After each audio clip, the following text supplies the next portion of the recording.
নমস্কার। রবিবারের আমেজে আমি পৌলমী চলে এসেছি গান গল্প কথায়। আর তোমরা যারা গল্প শুনতে খুব ভালোবাসো, দেরি করো না, চলে এসো আমাদের এই গল্পের আসরে। রবিবার মানেই গান গল্প কথা উইথ পৌলমী। আজকের গল্প নিমন্ত্রণ। গল্পটি লিখেছেন চঞ্চল ঘোষ। মাঠের মাঝে প্রায় জনশূন্য এক স্টেশনে নামিয়ে দিয়ে ট্রেনটা চলে গেল। বিজন শুনেছিল বটে স্টেশনটা নির্জন, তা বলে এতটা নির্জন ভাবতে পারেনি। সে ছাড়া আর কেউ নামলো না। সিঙ্গেল লাইন, একদিকে দিগন্ত বিস্তৃত ধানক্ষেত, অন্যদিকে জলাজমি পেরিয়ে বেশ কিছুটা দূরে লোকালয়। কিন্তু স্টেশন থেকে লোকালয়ে পৌঁছানো বা বড় রাস্তায় ওঠার সরাসরি কোনো পথ বিজন দেখতে পেল না। কিছুটা অবাকই হয় সে। এখনকার দিনে এরকম স্টেশনও আছে? কি করবে ভেবে না পেয়ে পায়ে পায়ে টিকিট কাউন্টারের দিকে পা বাড়ায়। ভিতরে মাঝবয়সী এক ভদ্রলোক বসে রয়েছেন। দাদা, স্টেশন থেকে বেরোনোর রাস্তাটা কোন দিকে? জানালায় মুখ রেখে বিজন জানতে চায়। লাইন ধরে সামনের দিকে মিনিট 3-4 গেলেই দেখবেন লাইনের তলা দিয়ে ঢালাই রাস্তা চলে গেছে। নেমে গিয়ে ডান দিকে মিনিট 5-7 গেলেই বড় পিচ রাস্তা। যন্ত্রের মতো একটানা বলে গেলেন ভদ্রলোক। ফেরার মানে হাওড়া যাওয়ার গাড়ি কটায়? 5:50। আজ রবিবার, ওর পরে লাস্ট ট্রেন রাত 9টায়। ঘড়ি দেখে বিজন, 4টে বাজে। 5:50 ট্রেনটা ধরতেই হবে। কোথায় যাবেন জানতে চান ভদ্রলোক। রঞ্জপুর। বেশি দূর না, আধ ঘন্টার মতো লাগবে। লাইন ধরেই হাঁটতে শুরু করে বিজন। দিন কয়েক আগে মেয়ের বিয়ে উপলক্ষে বিজন বর্ধমানে গ্রামের পৈতৃক বাড়িতে এসেছে। বিজনের বরাবরের ইচ্ছে মেয়ের বিয়ে দেশের বাড়ি থেকে দেবে। রেলের বেশ উচ্চ পদে চাকরি করত বিজন। বছর 2 হলো অবসর নিয়েছে। কলকাতার উপকণ্ঠে এক অভিজাত আবাসনে সপরিবারে থাকে। পরিবার বলতে বউ আর মেয়ে। বছরে 2-1 বার সকলে গ্রামের বাড়িতে আসে। কয়েকটা দিন কাটিয়ে যায়। বাবা মা অনেক দিনই গত হয়েছেন, কিন্তু পুরনো বাড়িটা এখনো রয়েছে। খুড়তুতো ভাই ভাইপোরাই দেখাশোনা করে। আজ বিজন নিমন্ত্রণ সারতেই রঞ্জপুর যাচ্ছে। এর আগে কোনোদিন রঞ্জপুর যায়নি। শুধু তাই নয়, যাকে নিমন্ত্রণ করতে যাচ্ছে গত 45 বছরে তার সঙ্গে একবারই মাত্র দেখা হয়েছিল বিজনের, বিয়ের পরপর। সেও বছর 30 হতে চলল। কানাইয়ের সেদিনের কথাগুলো আজও বিজনের কানে বাজে। কিরে, বিয়ে করে ফেললি? একবার জানালিও না। আমি কিন্তু খবর পেয়েছিলাম তোর বিয়ে।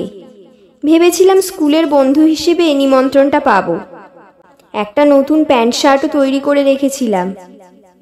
কোনো ক্ষোভ নয়, আঘাত দেওয়া নয়, একরাশ আন্তরিক অভিমান ঝরে পড়েছিল কানাইয়ের গলায়। বিজনের খুব খারাপ লেগেছিল, কোনো সদুত্তর দিতে পারেনি। যদিও স্কুল ছাড়ার পর বিজনের সঙ্গে কানাইয়ে তেমন যোগাযোগ ছিল না। তবুও এটা ঠিক যে ছোটবেলায় পাড়ায় এবং স্কুলে দুজনে একরকম হরিহর আত্মাই ছিল। লোকে মানিকজোর বলতো, পরস্পর সব কিছু শেয়ার করত।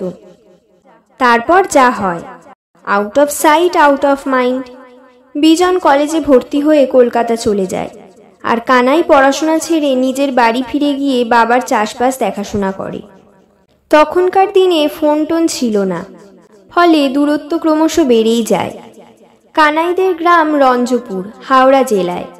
কানাইয়ের মামার বাড়ি ছিল বর্ধমানে, বিজনদের গ্রামে। মামারা বেশ অবস্থাপন্ন ছিলেন। সেই তুলনায় কানাইয়ের বাবার অবস্থা ভালো ছিল না। বছর 10 বয়স হতে কানাইয়ের বাবা কানাইকে মামাবাড়ি পাঠিয়ে দেন, যাতে ছেলের পড়াশোনাটা হয়। কারণ কানাইদের বাড়িতে বিদ্যাচর্চার পরিবেশ ছিল না, চাষবাস নিয়েই সকলে ব্যস্ত। মামা বাড়িতে লেখাপড়ার চল ছিল, কিন্তু বিধি বাম। পড়াশোনায় কানাই ভালো ছিল না। ক্লাস 10 পড়তে পড়তে হঠাৎই পড়া ছেড়ে দেয়। পিচ রাস্তায় পৌঁছে রঞ্জপুর যাওয়ার টোটো পেতে দেরি হলো না। টোটোয় বসে এই কথা সে কথা ভাবতে লাগলো বিজন। কানাই চিনতে পারবে তো? কানাইয়ের ছেলে মেয়ে কটা কে জানে? বাড়িতে কে কে আছে, খোঁজ খবর না নিয়ে এইভাবে বেরিয়ে পড়াটা এখন বিজনের মনে হচ্ছে বোধহয় ঠিক হয়নি। তবে অপরিচিত জায়গায় অচেনা পথে মাঝে মাঝে বেরিয়ে পড়তে বিজনের ভালোই লাগে। খোঁজ খবর নেওয়ার চেষ্টা যে বিজন করেনি তা নয়, কিন্তু কেউ তেমন কিছু তথ্য দিতে পারেনি। কানাইয়ের মামারা কেউ বেঁচে নেই। তাদের ছেলেমেয়েরা গ্রামের জায়গা জমি বিক্রি করে দিয়ে অনেক দিনই শহরবাসী। আর বিজনের বয়সী দু একজন স্মৃতি হাতড়ে অনেকক্ষণ পর কানাইয়ের নাম মনে করতে পারলেও তার হাল হকিকত সম্পর্কে তারাও বিজনের মতোই অন্ধকারে। রাস্তার দুপাশে মাঠ, গরমের ধান চাষ হয়েছে। যতদূর চোখ যায় সবুজ আর সবুজ। ফাল্গুনের বিকেল, মন কেমন করা দক্ষিণ হাওয়া বইছে। টোটোয় যেতে যেতে বিজনের বেশ ভালো লাগে। এই যানটা বিজনের বিশেষ প্রিয়। চারপাশ খোলা, অনেকটা পুরনো দিনের জুড়ি গাড়ির মতো মনে হয়। কানাইয়ের কথা বিজনের মনেই ছিল না। দিন দুয়েক আগে রাতে খেতে বসে লাবণী বলে, হ্যাঁ গো, তোমার সেই বন্ধু কানাইদাকে পম্পার বিয়েতে বললে কেমন হয়? নিজের বিয়েতে তো বলতে ভুলে গিয়েছিলে, এখন মেয়ের বিয়েতে নিমন্ত্রণ করে প্রায়শ্চিত্ত করো। প্রস্তাবটা মনে ধরে বিজনের। সত্যিই তো, কানাইকে এই সারপ্রাইজটা দেওয়াই যায়, বেটা খুব খুশি হবে। নামুন, এটাই রঞ্জপুর মোড়। টোটো ড্রাইভারের কথায় সম্বিত ফিরে পায় বিজন। নেমে ভাড়া মিটিয়ে সামনে একটা চায়ের দোকানের দিকে এগিয়ে যায়। কানাইয়ের বাড়িটা কোথায় জানতে হবে। এক কাপ চা নেয় বিজন। দোকানদার এক মাঝবয়সী ছেলে। ভাই, এই গ্রামে কানাইয়ের বাড়িটা কোনটা? কোন কানাই বলুন? রঞ্জপুরে 4 জন কানাই। লিলুয়া কানাই লিলুয়ায় রেলে চাকরি করত। কানাই মাস্টার প্রাইমারি স্কুলে পড়ায়। ঘড়ি কানাই ঘড়ি সারায়। আর কানা কানাই একটা চোখে ভালো দেখতে পায় না। ভাঁড়ে চা ঢালতে ঢালতে এক মনে বলে গেল ছেলেটি। এ কানাই চাকরি বাকরি কিছু করে না, যতদূর জানি চাষবাস করে, আমার বয়সী। ওহ, তাহলে কানা কানাই। পাশ থেকে একজন বলে ওঠে, না না, আমি যার কথা বলছি সে আমার পরিচিত, সে কানা নয়।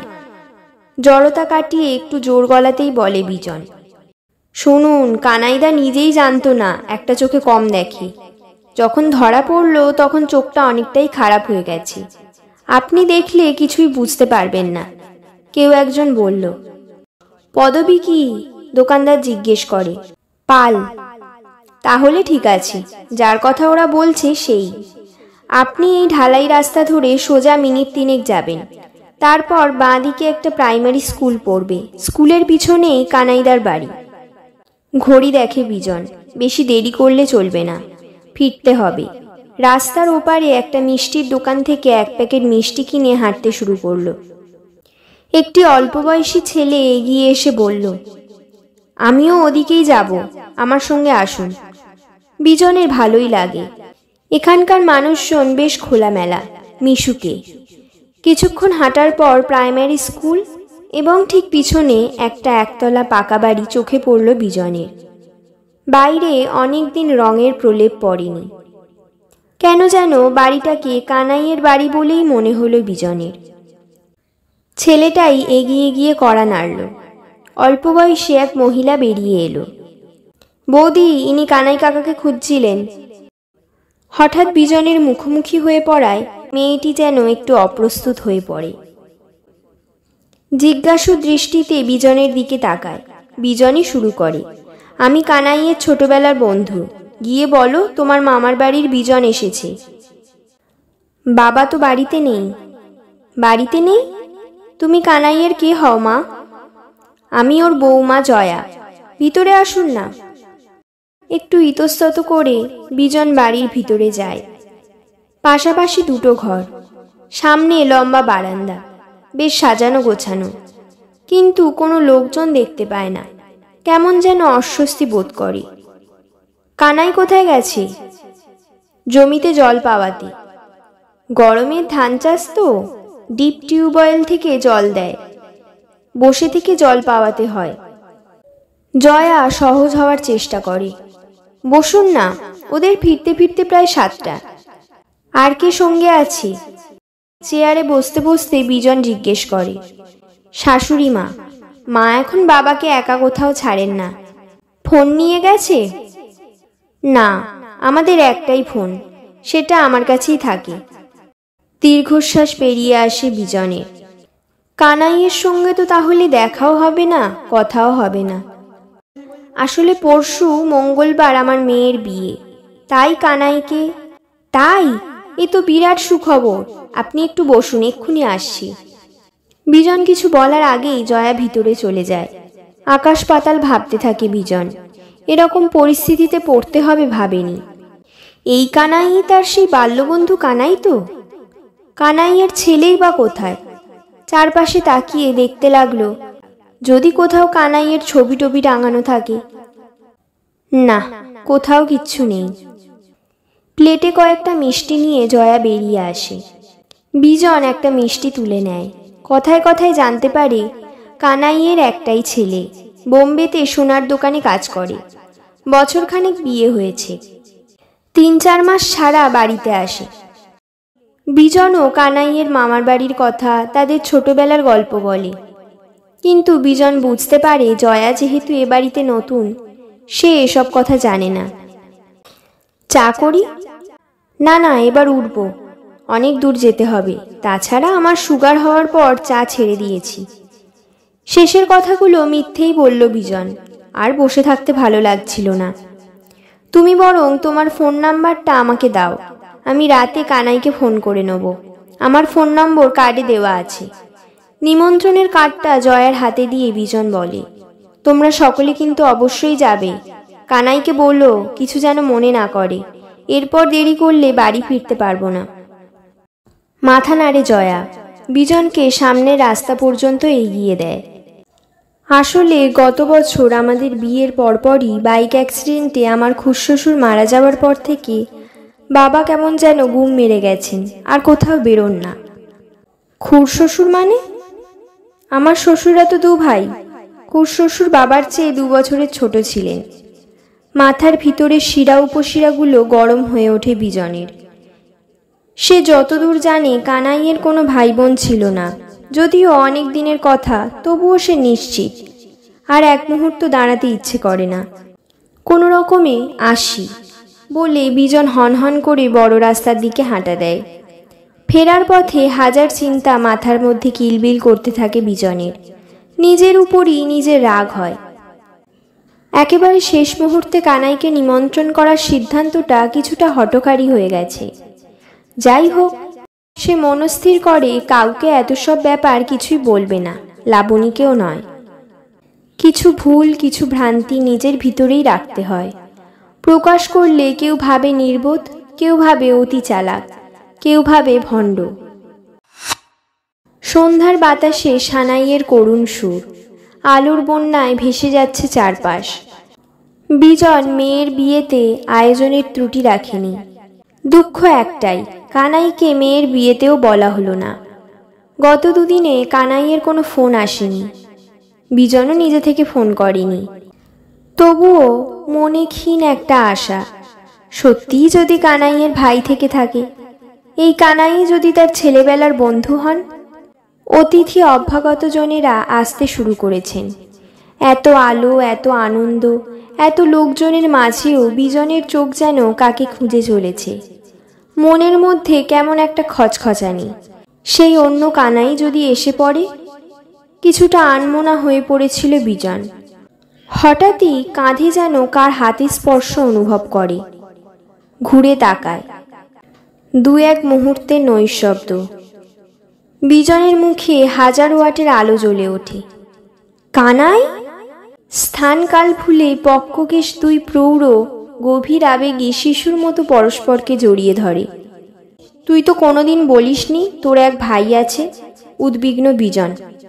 আমি কি এখনো বলছি আমার এক ভাই আছে? কানাইয়ের চোখের কোণে হাসি। তাহলে তোর বৌমা যে বলল। তুই কানাই পালের বাড়ি গিয়েছিলি কি? মানে? বিজন জিজ্ঞাসু দৃষ্টিতে তাকায়। শোন, প্রথম কথা, আমি এখন রঞ্জপুরে থাকি না। বছর কুড়ি হলো একটু দূরে কুর্চিঘাট স্টেশনের কাছে উঠে এসেছি। ফলে রঞ্জপুরের এখনকার ছেলে ছোকরারা আমাকে সেভাবে চেনে না। তুই পাল বলেছিস আর হয়তো পান শুনেছি। তাছাড়া তোদের কাছে আমি কানাই নামে পরিচিত হলেও বা সরকারি কাগজপত্রে আমার নাম কানাই থাকলেও ছোটবেলা থেকেই আমার ডাকনাম ছিল গোবিন্দ, এবং গ্রামে সকলে গোবিন্দ নামেই চিনত। বাড়ির লোকেরও সাই ছিল, কারণ গুলিয়ে ফেলার ভয় ছিল না। গ্রামে তখন ৩-৪ জন কানাই। অবাক হয়ে বিজন শুনতে থাকে। রঞ্জপুরের খুব কম লোকই জানে আমার নাম কানাই। অবশ্য একসময় চিঠিপত্র কানাই নামেই আসতো। সেখানেও পিয়নরা প্রথম কানাই পালের চিঠি কানাই পানের বাড়িতে দিয়ে চলে যেত। অনেকবার কানাই আমার চিঠি, দরকারি কাগজপত্র আমার বাড়ি পৌঁছে দিয়ে গেছে।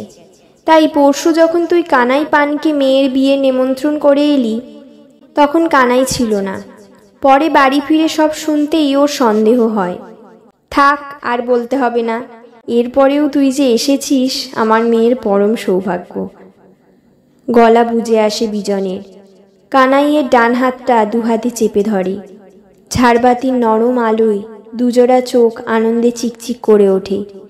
রাতের আকাশে তখন আতশবাজির রোশনাই, দক্ষিণ হাওয়ায় হারিয়ে যাওয়া কৈশোরের গান। তাহলে আজকের গল্প কেমন লাগলো অবশ্যই কমেন্ট করে জানাও। যদি ভালো লেগে থাকে লাইক করো এবং বন্ধু বান্ধবদের সঙ্গে শেয়ার করতেও পারো। এবং আমাদের গান গল্প কথা পরিবারের সঙ্গে যুক্ত থাকতে চাইলে চ্যানেলটিকে সাবস্ক্রাইব করে দাও এবং পাশের বেল আইকনটি প্রেস করে দাও, যাতে আমার গল্প এলেই সবার প্রথম নোটিফিকেশন তোমার কাছে চলে যায়। রবিবার মানেই গান গল্প কথা উইথ পৌলমী।